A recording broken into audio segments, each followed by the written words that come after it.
देखिए, सबसे पहले अगर हम बात करें मध्य प्रदेश के बारे में, तो मध्य प्रदेश की भौगोलिक स्थिति कैसी है, यानी कि पूरे भारत में एमपी का मैप किस तरह से दिखाई देता है।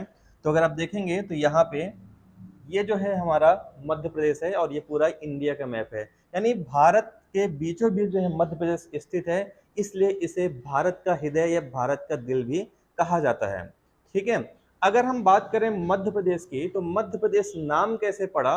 तो मध्य प्रदेश का नाम जो पड़ा है ये पंडित जवाहरलाल नेहरू जी ने दिया है, जो हमारे पूर्व प्रधानमंत्री थे भारत के। तो एक बार पहले कमेंट कर दें सब लोग कि आप लोग को मेरी वॉइस सबको क्लियर है क्या। मध्य प्रदेश नाम किसने दिया था, जितना भी चीज मैं बोल रहा हूं उसको आप लोग लिखते हुए चलिएगा, है ना। तो पंडित जवाहरलाल नेहरू जी ने मध्य प्रदेश का नाम दिया हुआ था। जितना पीपीटी में लिखा हुआ है उसको भी नोट डाउन करना है, साथ में जितना मैं बोलता चल रहा हूं उसको भी आप लोग को नोट डाउन करते चलना है इसमें। ठीक है, यहां तक आई थिंक आप लोगों को सबको क्लियर हो गया होगा। तो ये हमारा मध्य प्रदेश का मैप है और ये क्या है आपका इंडिया का मैप है इसमें। अब देखिए, अगर आप देखेंगे तो यहाँ पे चारों तरफ से कोई ना कोई राज्य से घिरा हुआ है मध्य प्रदेश। ठीक है, इधर चारों तरफ से कोई ना कोई राज्य घिरा हुआ है। कैसे, जैसे यहाँ पे आप देख रहे हैं राजस्थान है, इधर है आपका उत्तर प्रदेश, इधर गुजरात है आपका, यहाँ पे महाराष्ट्र है और इधर क्या है आपका छत्तीसगढ़। यानी कि मध्य प्रदेश जो है चारों तरफ से 5 राज्यों से घिरा हुआ है इसमें। ठीक है, तो ये आपको ध्यान रखना है कितने राज्यों से घिरा है, ये 5 राज्यों से घिरा हुआ है। और दूसरा फैक्ट अगर हम लोग देखें तो यहाँ पे चारों तरफ से जो राज्य से घिरा हुआ है, यानी कोई भी सीमा मध्य प्रदेश की समुद्र से टच नहीं करती है ना, इसलिए ये क्या है आपका, ये भू आवेष्टित राज्य है। मध्य प्रदेश कैसा है, भू आवेष्टित राज्य। भू आवेष्टित राज्य का मतलब है जिसके चारों तरफ की जो सीमा है स्थल से घिरी हुई है, यानी चारों तरफ से इनकी क्या है, जमीन है, कहीं भी इसकी सीमा समुद्र को टच नहीं करती है। ठीक है, एक बार कमेंट करके आप लोग जरूर बताएं, आप लोग को यहाँ पे वॉइस मेरी क्लियर है कि नहीं क्लियर है। सभी लोग प्लीज कमेंट करके जरूर बताएं वॉइस क्लियर है कि नहीं क्लियर आप लोग को मेरी। ठीक है, आई थिंक यहाँ तक आप लोग को क्लियर हो गया होगा इसमें, है ना। चलिए आगे बढ़ते हैं। अब बात करें मध्य प्रदेश का गठन कब हुआ है ना। सामान्य परिचय में जितनी चीजें आपको जरूरी है वही चीज मैं बता रहा हूं, और वो भी क्वेश्चन यहाँ पे शामिल कर रहा हूं इसमें फैक्ट जो आपके एग्जाम में पहले पूछे जा चुके हैं, सभी फैक्ट मैं यहाँ पे इंक्लूड कर रहा हूं, इसलिए क्लास को सभी लोग शेयर करते चलिएगा। ठीक है, तो देखिए मध्य प्रदेश का गठन कब हुआ है। तो मध्य प्रदेश का जो गठन हुआ है 1 नवंबर 1956 को हुआ है। ठीक है, और वर्तमान स्वरूप में कब आया है, 1 नवंबर 2000 को आया हुआ है। ठीक है, गठन 1 नवंबर 1956 को है और वर्तमान स्वरूप में जो आया हुआ है ये आया है आपका 1 नवंबर 2000 में। ठीक है, इसीलिए क्योंकि 1 नवंबर डेट खास है मध्य प्रदेश के लिए, और इसीलिए इसका स्थापना दिवस भी जो है कब मनाया जाता है,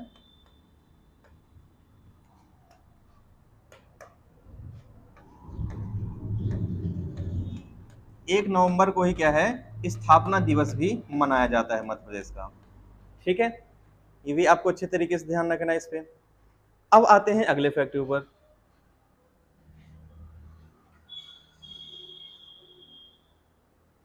ये है मध्य प्रदेश का मैप, अगर आप देख पा रहे होंगे ये आसपास के राज्यों में कौन कौन सा राज्य इसको टच कर रहे हैं। तो देखिए यहाँ पे उत्तर प्रदेश है ना, यहाँ पे क्या है राजस्थान है, फिर गुजरात यहाँ पे आ रहा है आपका, है ना, छत्तीसगढ़ यहाँ पे आ रहा है आपका, और नीचे कौन सा राज्य है आपका, महाराष्ट्र राज्य है।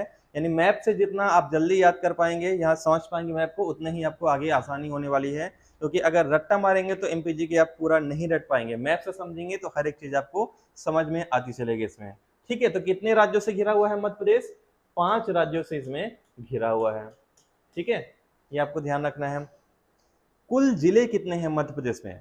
ठीक है, मध्य प्रदेश में कुल जिले अभी वर्तमान में कितने हैं, तो यहाँ पे बहुत ज्यादा कंफ्यूजन आप लोग को होता है जिलों को लेके, तो यहाँ पे आपको ध्यान रखना है एमपी में जिलों की संख्या वर्तमान में जो है 53 जिले हो चुके हैं, है ना। अब बहुत सारे लोग बोलते हैं, कोई बोलते हैं 54 जिले हो गए, कोई 55 बोल रहे हैं, कोई 56 बोल रहे हैं, तो घोषणा होने दीजिए, उससे आपको कोई मतलब नहीं है। लेकिन आधिकारिक रूप से राजपत्र में जितना लिखा गया है ना, कितने जिले हो चुके हैं, तो ये हैं आपके 53 जिले हैं, है ना। केवल मऊगंज जिला अभी बना हुआ है नवीन में, बाकी नए कोई जिले नहीं बने हैं, केवल घोषणा की गई है ठीक है। तो घोषणा तो 56 जिले की हो चुकी है ना। 56वां जिला अभी पडरौना जो छिंदवाड़ा से अलग होके बनेगा, है ना, तो वो प्रस्तावित है, अभी बना नहीं है। एक्चुअल में जो जिले हैं टोटल कितने हैं, 53 जिले ही हैं, यही आपको ध्यान रखना है इस पे, ठीक है। चलिए, तो मैं यहाँ पे लिख भी देता हूँ, इसमें जिला कितना है, यहाँ पे 53 जिले हैं। और 53वां जिला कौन सा बना है, तो 53वां जो जिला बना है ये बना है आपका मऊगंज, ठीक है। अब इसमें भी आप लोग को कंफ्यूजन रहता है, हालांकि जिलों का गठन में अलग से पढ़ाऊंगा, लेकिन क्योंकि नया जिला बना हुआ है तो यहाँ पे मेन फैक्ट हम लोग यहाँ पे देख लेते हैं। तो ये जो जिला बना है, अभी घोषणा जो की गई थी इसमें 13 अगस्त, डेट आपको क्या लिखना है, 13 अगस्त 2023 को मऊगंज जिला बना हुआ है। और इसके अंतर्गत जो तहसीलें आती हैं, तो तहसील कितनी आती हैं, 4 तहसीलें इसके अंतर्गत आती हैं, ठीक है, 4 तहसील इससे आती हैं। और किससे अलग होके बना है, तो रीवा से अलग होके, किससे अलग होके बना है आपका ये, रीवा से अलग होके आपका ये मऊगंज बना हुआ है। तो ये सारे फैक्ट आपको अच्छे तरीके से इसमें ध्यान रखने हैं। कहीं पे जो डाउट आए आप लोग तुरंत यहाँ पे कमेंट करें, जिससे मैं आपको दोबारा बता पाऊं इसमें अच्छे तरीके से। आई थिंक यहाँ तक आप लोग को सबको क्लियर हो गया होगा इसमें, ठीक है। तो केवल 53 जिले हैं, इससे आगे अभी नहीं बने हैं, जब बनेंगे तो मैं आपको जरूर बताऊंगा इसमें, ठीक है। चलिए नेक्स्ट फैक्ट पे आते हैं इस पे।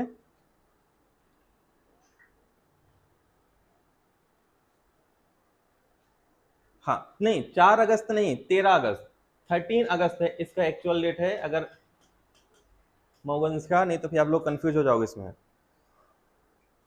अब देखते हैं मध्य प्रदेश के अन्य नाम कौन कौन से हैं, किस किस नाम से मध्य प्रदेश को जाना जाता है। तो देखिए, मध्य प्रदेश का उपनाम, तो मध्य प्रदेश के उपनाम में मैं पहले वो बता देता हूं जो आप लोग को सबको पता होगा, नॉर्मली सबको पता ही होता है ना। तो पहला जो है आपका भारत का हृदय, ठीक है, ये आप सब लोग को पता है, ठीक है। टाइगर स्टेट सबको पता है ये, है ना।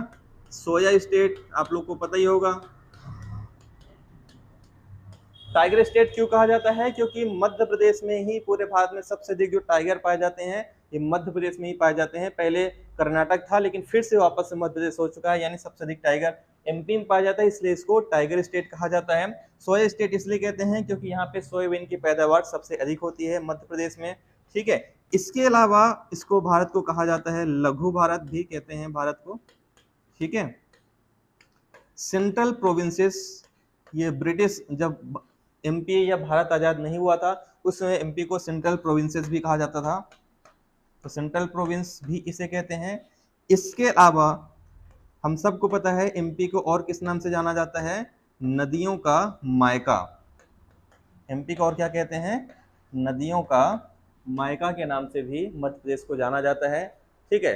ये आप लोग पे डिपेंड करता है क्लास खत्म पूरा कंप्लीट कराना है कि नहीं कराना है, क्योंकि जितना आप लोग सपोर्ट करेंगे क्लास को, जितना आप लोग रेगुलर रहेंगे, उतना हम भी यहाँ पे एक्टिव रहेंगे। और क्लास मैं चाह रहा हूँ कि पूरा अच्छे से कंप्लीट कराऊं, लेकिन उसमें आप लोग के सहयोग की भी जरूरत है ना। तो शेयर भी करते चले आप लोग क्लास को।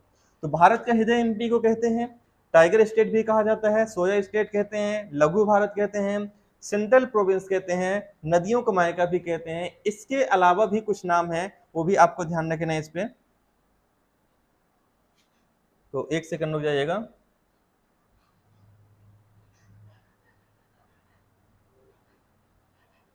ठीक है, इसके अलावा जो एमपी को कहा जाता है ये चीता स्टेट कहते हैं, है ना, क्योंकि चीता भी सबसे अधिक जो है ये मध्य प्रदेश में ही पाया जाता है आपका, है ना। घड़ियाल भी जो है इसको पाया जाता है यहाँ पे, इसलिए इसको घड़ियाल स्टेट के नाम से भी जाना जाता है मध्य प्रदेश को, जो बहुत कम लोग जानते होंगे इसमें, ठीक है। तीसरी चीज यहाँ पे, हाँ, इसके अलावा आपको ध्यान रखना है कि यहाँ पे बुल्फ स्टेट भी कहते हैं, यानी कि यहाँ एमपी को घड़ियाल स्टेट भी कहा जाता है ना। एमपी को घड़ियाल स्टेट भी कहा जाता है क्योंकि यहाँ पे घड़ियाल भी बहुत ज्यादा मात्रा में पाए जाते हैं। इसका मैं सभी का स्वागत है क्लास में। अब देखिए, और भी जो नाम है वो भी आपको ध्यान रखना है कि एमपी को बुल्फ स्टेट, मैंने बताया यहीं पे लाइट गई थी, तो बुल्फ स्टेट यानी कि भेड़िया स्टेट भी कहा जाता है, क्योंकि एमपी में भेड़िया भी ज्यादा पाया जाता है ना। तो ये भी आपको अच्छे तरीके से ध्यान रखना है। इसके अलावा और जो नाम है, ठीक है, हाँ, तो वो नाम भी आपको ध्यान रखने हैं। जैसे सबको पता है कि एमपी में पूरे भारत में सबसे अधिक राष्ट्रीय उद्यान पाए जाते हैं, इसलिए इसको राष्ट्रीय उद्यानों का राज्य भी कहा जाता है, राष्ट्रीय उद्यानों का राज्य। और एमपी का एक पसंदीदा नाम है नदियों का मायका, क्योंकि मध्य प्रदेश में 207 छोटी बड़ी नदियां यहाँ पे प्रवाहित होती हैं, इसलिए एमपी को क्या कहते हैं, नदियों का मायका। ठीक है, तो ये नाम आपको ध्यान रखने हैं। इसके अलावा हम सबको पता है क्योंकि चीते भी मध्य प्रदेश में आ चुके हैं, है ना, और पूरे भारत में सबसे अधिक चीते जो पाए जाते हैं मध्य प्रदेश में ही पाए जाते हैं, इसलिए इसको और क्या नाम दिया गया है, चीता स्टेट भी जो कहा जाता है ये मध्य प्रदेश को ही कहते हैं, क्योंकि यहाँ पे चीता सबको पता है नामीबिया से लाया गया है, साउथ अफ्रीका से लाया गया है, और कहाँ पे ला के रखा गया है, कुनो नेशनल पार्क में, है ना, जो मध्य प्रदेश में ही आता है। ये सारी चीजें आपको ध्यान रखना है। इसके अलावा आपको पता होगा यहाँ पे कि मध्य प्रदेश में पूरे भारत का लगभग 60% तेंदुपत्ता जो उत्पादन होता है मध्य प्रदेश में होता है, और मध्य प्रदेश के लगभग 60% से अधिक जो उत्पादन तेंदुपत्ता का होता है ये बुंदेलखंड में होता है, क्योंकि तेंदुपत्ता का उत्पादन एमपी में सबसे अधिक होता है, इसलिए इसे तेंदुपत्ता स्टेट भी कहा जाता है ना, तो ये भी आपको ध्यान रखना है। अब ये आपको हर किताब में नहीं मिलेंगे, इसलिए आपको अच्छे तरीके से इसको ध्यान रखना है। इसके अलावा एमपी में गिद्ध भी बहुत ज्यादा पाए जाते हैं, हालांकि अब धीरे धीरे गिद्ध विलुप्त होते जा रहे हैं, लेकिन फिर भी अगर संख्या देखा जाए तो एमपी में अधिक है, इसलिए इसे गिद्ध राज्य भी कहा जाता है, गिद्ध राज्य या गिद्ध स्टेट भी इसको कहते हैं। इसके अलावा जो फेमस नाम है इसका हम सबको पता है, डायमंड स्टेट के नाम से किसे जाना जाता है, तो डायमंड स्टेट के नाम से जाना जाता है मध्य प्रदेश को, यानी कि हीरा राज्य, है ना, डायमंड स्टेट। और सबको पता है कि हीरा एमपी में कहाँ पाया जाता है, हीरा पाया जाता है पन्ना में पाया जाता है।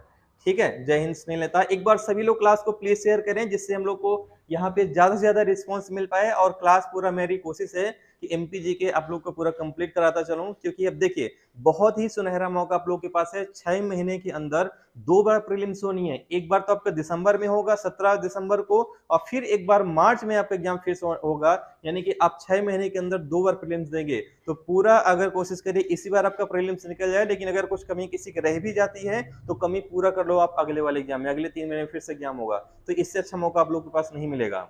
ठीक है, तो अच्छे तरीके से तैयारी करिए, जहां पे कोई डाउट आता है डाउट भी यहाँ पे कमेंट करिए, उसको हम लोग फिर से देखेंगे। ठीक है, चलिए और एक दो नाम अगर देख लेते हैं, और तो इतना ही इंपॉर्टेंट है। ठीक है, और हम सबको पता है कि वन जो है क्षेत्रफल में जो सबसे अधिक पाए जाते हैं ये मध्य प्रदेश में पाए जाते हैं। ठीक है, तो वनों का राज्य भी इसे कहा जाता है ना।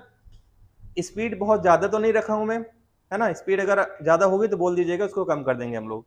ठीक है, तो इतने सारे नाम थे मध्य प्रदेश के, जिसको हम लोग और किस किस नाम से जानते हैं ये भी आपको ध्यान रखना है इसमें। ठीक है, आई थिंक यहां तक सब लोग को क्लियर हो गया होगा। अब देखिए एमपी के मैप अगर देखें तो मैंने राज्य पहले ही बता दिए थे कौन कौन से राज्यों से घिरा हुआ है। अब अगर हम बात करें, जैसे आप लोग मैथ पढ़ते होंगे, तो मैथ अगर पढ़ते होंगे तो दिशा सबको पता होगा, है ना, ये नॉर्थ है, ये साउथ है ना, इसके अलावा आपका ये ईस्ट है, और ये क्या है आपका वेस्ट है। तो इसी तरीके से आपको मैप में भी देखना है, ये ऊपर वाला हिस्सा क्या है, नॉर्थ है ना, इधर क्या है साउथ है, इधर क्या है ईस्ट है, और इधर क्या है आपका वेस्ट, यानी कि उत्तर दक्षिण पूरब पश्चिम, है ना। मैप देखना अब इतना आना चाहिए आप लोग को इसमें। ठीक है, तो अब देखिए सबसे उत्तर जिले की अगर बात करें, एमपी में सबसे ऊपर कौन सा जिला आता है, तो सबसे उत्तरी जिला जो आता है एमपी का ये आता है मुरैना, है ना। पीडीएफ के भरोसे मत रहिएगा, पीडीएफ में आपको दूंगा, लेकिन पीडीएफ में उतना ज्यादा डिटेल नहीं रहेगा जितना मैं क्लास में बताता चल रहा हूँ, इसलिए आप लोग को एकदम बैठ के क्लास नोट्स बनाते चलना है ना। पीडीएफ में सारे जानकारी इसमें नहीं रहेगी, पीडीएफ में कुछ पॉइंट रहते हैं, क्योंकि क्लास में अधिक समझाया जाता है, जितना चीज मैं समझाता चल रहा हूँ उसको आप लोग लिखते भी चलिएगा इसमें।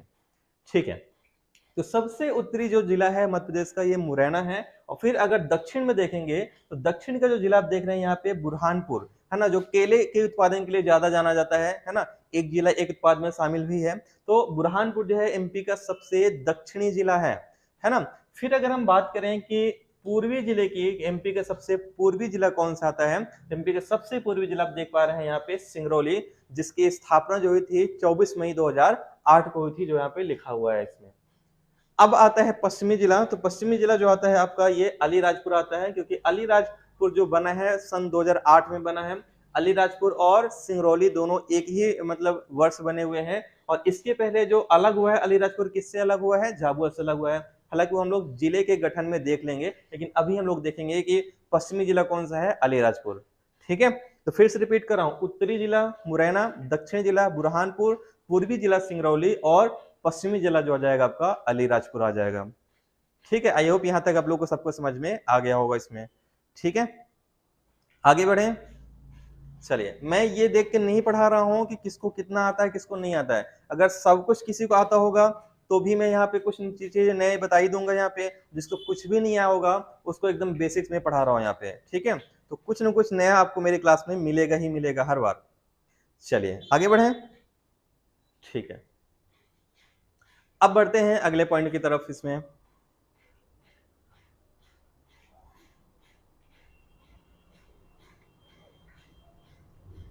अब बताइए मुझे एमपी की लंबाई कितनी है।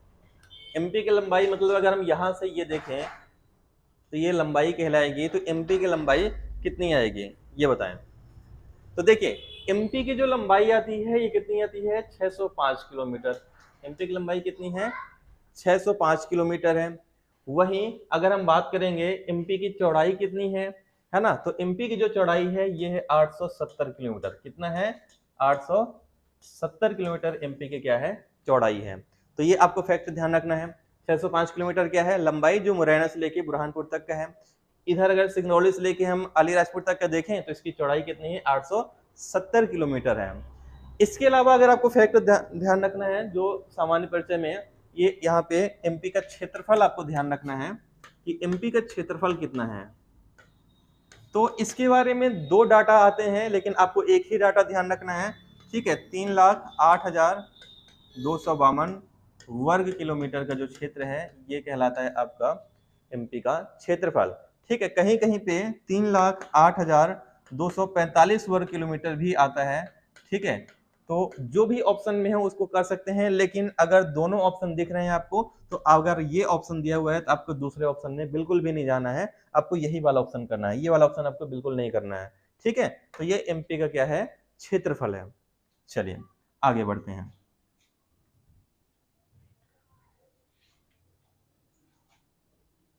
अब देखिए एमपी के गठन कब हुआ है, 1 नवंबर 1956 को है, हम सबको पता है। और पुनर्गठन जो हुआ है 1 नवंबर 2000 को हुआ है। एमपी से छत्तीसगढ़ अलग हुआ था।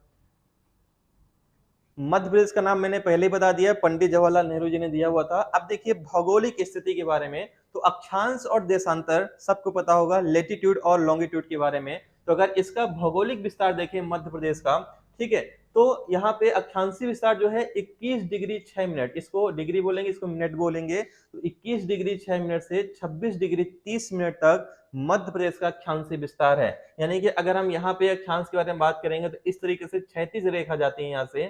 ठीक है, तो यहाँ पे अगर बात करेंगे तो 21 डिग्री से लेकर कहां तक जाएगा आपका, 26 डिग्री तक है इसमें। इसके अलावा देशांतरी विस्तार की बात करें, यानी ये लंबवत रेखा अगर जो जाती है ना, पूरे जगह पे पूरे विश्व में जाती है, तो इसमें जो अगर देशांतरी विस्तार देखें तो 74 डिग्री 9 मिनट से लेके 82 डिग्री 48 मिनट तक जो है आपका देशांतरी विस्तार है। जब मैं ज्योग्राफी आपको पढ़ाऊंगा या मध्य प्रदेश का भौगोलिक स्थिति अलग से एक चैप्टर पढ़ाऊंगा, उसमें और भी डिटेल में जाएंगे। अभी केवल नॉर्मल चीजें मैं आपको बता रहा हूँ यहाँ पे। ठीक है, ये आपको ध्यान रखना है, ये चीजें मैं आपको बता ही चुका हूँ। अब देखिए मध्य प्रदेश की राजभाषा कौन सी है, तो मध्य प्रदेश की राजभाषा हम सभी को पता है, हिंदी जो है मध्य प्रदेश की सामान्य भाषा है ना, राजकीय भाषा भी है। और उच्च न्यायालय जो है मध्य प्रदेश का कहाँ पे है, उच्च न्यायालय जो है जबलपुर में है, जिसके 2 खंडपीठ हैं। एक कहाँ पे आ गया आपका, एक आता है आपका इंदौर में, और दूसरा कहाँ पे आता है आपका, तो दूसरा आता है ये ग्वालियर में। ठीक है, ये फैक्ट आपको ध्यान रखने हैं। जनसंख्या जो है आपका 2011 की जनगणना के अनुसार अगर हम देखेंगे, ठीक है, तो 7,26,26,809 जो है यहाँ पे एमपी का जनसंख्या है। अभी नया डाटा इसका नहीं आया हुआ है। ठीक है, तो ये आपको ध्यान रखना है। जनसंख्या घनत्व 236 व्यक्ति प्रति वर्ग किलोमीटर है ना, और लिंगानुपात कितने हैं, 931 महिलाएं प्रति 1000 पुरुषों में। यहां तक सबको क्लियर है क्या, कमेंट करके बताएं जल्दी से।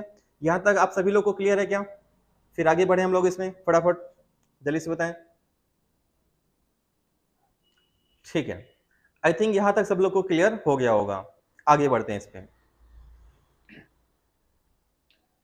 अब देखिए एमपी का राजकीय चिन्ह कौन सा है? तो एमपी का राजकीय चिन्ह की बात करेंगे तो यहाँ पे आप देखेंगे ये पूरा यहाँ पे चित्र से आप देखिए तो चारों तरफ क्या है, 24 स्तूप बना हुआ है ना। चारों तरफ क्या है, 24 स्तूप बना हुए, ये देखिए ये स्तूप बना है, यानी 24 स्तूप आकृति के अंदर अब देखेंगे तो यहाँ पे एक वृत्त है, रटना बिल्कुल नहीं है ना। 24 स्तूप की आकृति है, इसके अंदर क्या है, एक सर्कल है यानी एक वृत्त है, और इसके वृत्त के अंदर क्या लिखा हुआ है, मध्य प्रदेश शासन, और नीचे क्या लिखा हुआ है, सत्यमेव जयते लिखा हुआ है। फिर अगर अंदर इसके देखेंगे तो अंदर क्या है आपका, यहाँ पे धान और गेहूं की बालियां हैं, ठीक है। सारनाथ का यहाँ पे स्तंभ है, और पीछे क्या है, यहाँ पे बरगद का पेड़ है ना, बरगद का पेड़ पीछे, ये बरगद का पेड़ है, तो ये हमारा क्या है, राजकीय चिन्ह है। यानी कि एमपी की विशेषताओं को भी यहाँ पे दिखाया गया है, क्योंकि गेहूं का उत्पादन यहाँ पे बहुत ज्यादा मात्रा में होता है एमपी में, है ना, तो इसके भी दिखाया गया है। इसके अलावा स्तूप के बारे में बताया गया है इसमें। फिर भारत के जो राजकीय चिन्ह है, सारनाथ का स्तंभ यहाँ से लिया गया है, ये हमारा क्या है, मध्य प्रदेश का राजकीय चिन्ह है इसमें, ठीक है। तो आई थिंक यहां तक आप लोग को क्लियर हो गया होगा। चलिए आगे बढ़ते हैं। यही चीज पूरा लिखा हुआ है ना, तो पढ़ने की कोई जरूरत नहीं है। सॉरी। अब देखिए मध्य प्रदेश की राजकीय मछली कौन सी है? तो एमपी की जो राजकीय मछली है ये है महासेर, है ना।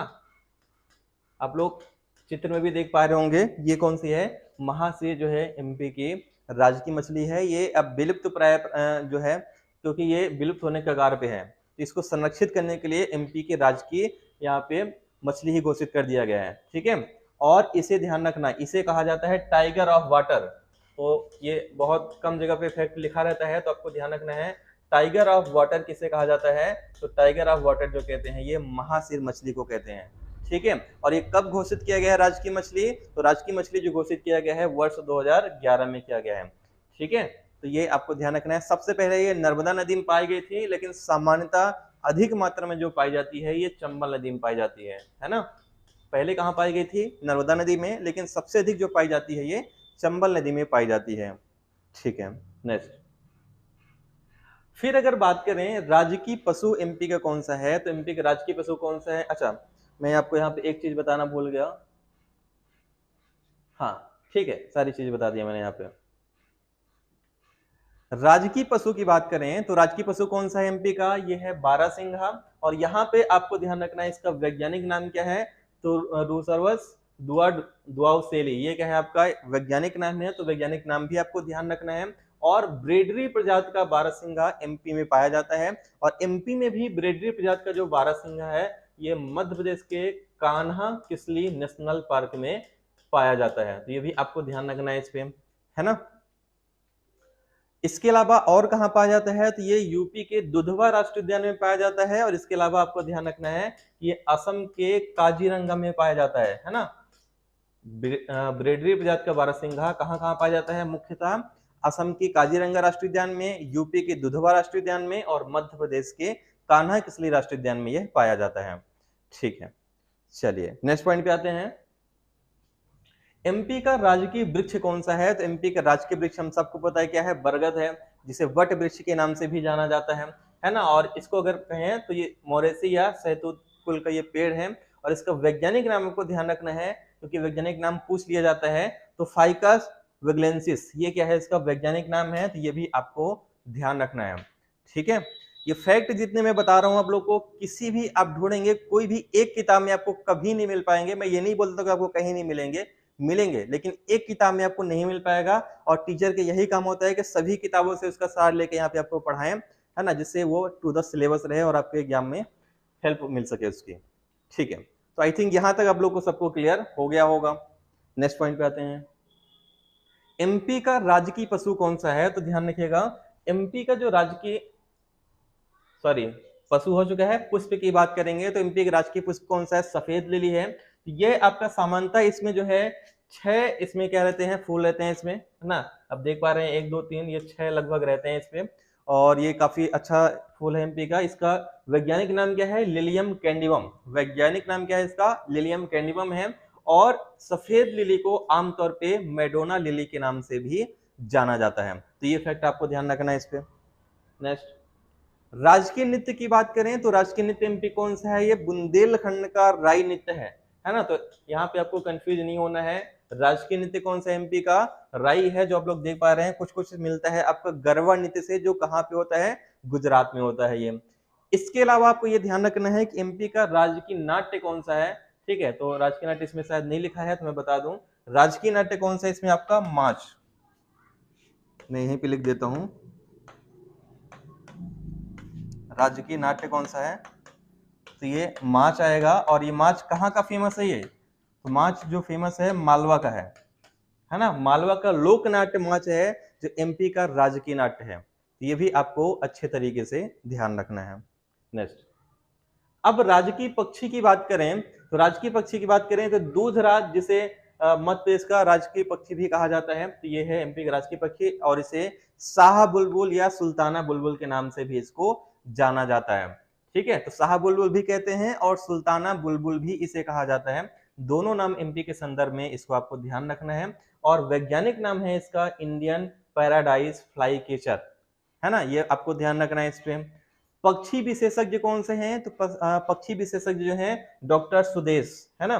पूरा नाम इनका है डॉक्टर सुदेश बाघमारे। ये पक्षी विशेषज्ञ हैं एमपी के, ये आपको ध्यान रखना है इसमें। ठीक है, और वर्ल्ड मैन ऑफ इंडिया किसे कहते हैं? मुझे कमेंट करके आप लोग बताएं जल्दी से। वर्ल्ड मैन ऑफ इंडिया किसे कहा जाता है? फटाफट। एक मूवी आई थी रोबोट 2.0, अगर आपने देखा होगा। रजनीकांत था, अक्षय कुमार था, है ना। अक्षय कुमार विलेन का किरदार निभाए थे उसमें। तो मुझे उसमें आपका एक पक्षी वैज्ञानिक का नाम का यूज किया गया था, तो मुझे बताएं कौन है। ठीक है, जल्दी कमेंट करें। तो ये आपको ध्यान रखना है, सलीम अली को क्या कहा जाता है? वर्ल्ड मैन ऑफ इंडिया, है ना, पक्षी पुरुष भारत का। चलिए, किसी का कमेंट नहीं आया, कोई बात नहीं। चलिए नेक्स्ट पॉइंट पे आते हैं। ये मैंने बता दिया राजकीय नाट्य के बारे में। अब रह जाता है एमपी का राजकीय खेल। तो एमपी का राजकीय खेल कौन सा है? एमपी का राजकीय खेल सबको देख पा रहे हैं यहाँ पे, ये है मलखम, है ना। बहुत ही कठिन ये खेल है, और अब इसको राष्ट्रीय खेल में भी शामिल किया जाने लग गया है। ठीक है, 2020 से, है ना। कब से शामिल किया गया है इसको राष्ट्रीय खेल में? 2020 से शामिल कर दिया गया। ये भी आपको फैक्ट ध्यान रखना है, ये मलखम्ब है। और एमपी में ये राजकीय खेल कब घोषित हुआ है? तो मध्य प्रदेश में ये घोषित हुआ है, वर्ष 2013 में घोषित हुआ है। और इसके लिए एक पुरस्कार भी दिया जाता है एमपी में, इसका नाम है प्रभाष जोशी पुरस्कार, है ना। कौन सा पुरस्कार दिया जाता है? प्रभाष जोशी पुरस्कार दिया जाता है एमपी में। ठीक है, हाँ बिल्कुल सही है पायल। तो आई थिंक यहां तक आपको सबको यहाँ पे क्लियर होगा सभी लोग को। नेक्स्ट पॉइंट पे आते हैं। एमपी का जो राजकीय गान है कौन सा है? सुख का दाता सबका स्वामी, है ना। तो सबका साथी, सॉरी। तो ये हमारा एमपी का राजकीय गान है। और ये जो है कब घोषणा हुई इसकी? 26 जुलाई 2011 को। और इसके रचनाकार कौन है? तो रचनाकार ध्यान रखना है, महेश श्रीवास्तव इसके रचनाकार हैं। संगीतकार आदेश श्रीवास्तव और सुनील झा हैं। और गायक इसके कौन है? तूफान जो है इसके गायक हैं। ये सभी डिटेल आपको ध्यान रखना है मध्य प्रदेश के। आप ध्यान रखिएगा, ये चैप्टर आप छोड़ नहीं सकते हो, है ना। अगर आप प्रीवियस ईयर क्वेश्चन पेपर लगाते होगे तो आप अधिक नहीं 3-4 साल का ही आप देख लो, तो 2 से 3 क्वेश्चन आपको अकेले इसी चैप्टर से मिल जाएंगे। सामान्य परिचय से ही बता रहा हूं मैं, क्योंकि हर चैप्टर की वैल्यू है। और एमपीपीसी में आप सबको पता है कि कम से कम नहीं तो 35 से 40 क्वेश्चन एमपी जीके के आते ही आते हैं। ये व्यापम नहीं है, पुलिस वाला एग्जाम नहीं है कि इसमें स्किप कर जाएगा। इसमें स्किप एमपीपीसी में कर ही नहीं सकता है। एमपी जीके का 35 से 40 क्वेश्चन लगभग एमपी जीके के आएंगे ही आएंगे। तो इसको अच्छे तरीके से आपको कवर करके चलना है ना। और इसमें ये भी नहीं कि कुछ भी पूछ लेगा, सिलेबस के अकॉर्डिंग पूछेगा, एक स्टैंडर्ड लेवल रहेगा, है ना। तो उसके हिसाब से भी तैयारी करना है आपको इसका। चलिए आगे बढ़ते हैं इस पे।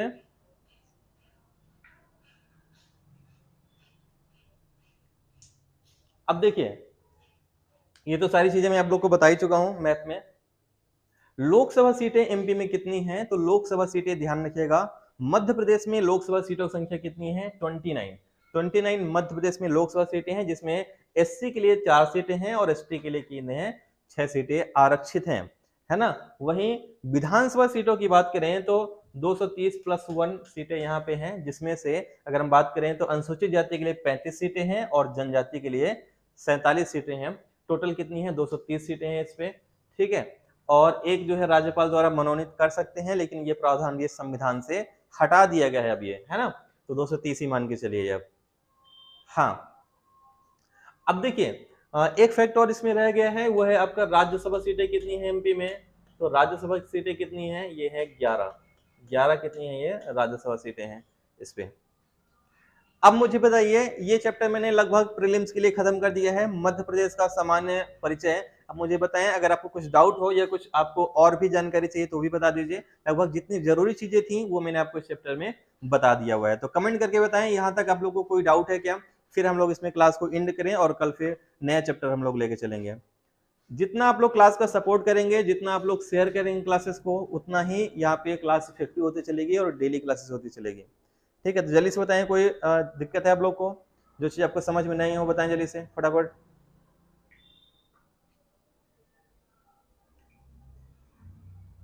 ठीक है, तो आई थिंक सब लोग को क्लियर है, यहाँ पे कोई दिक्कत नहीं है।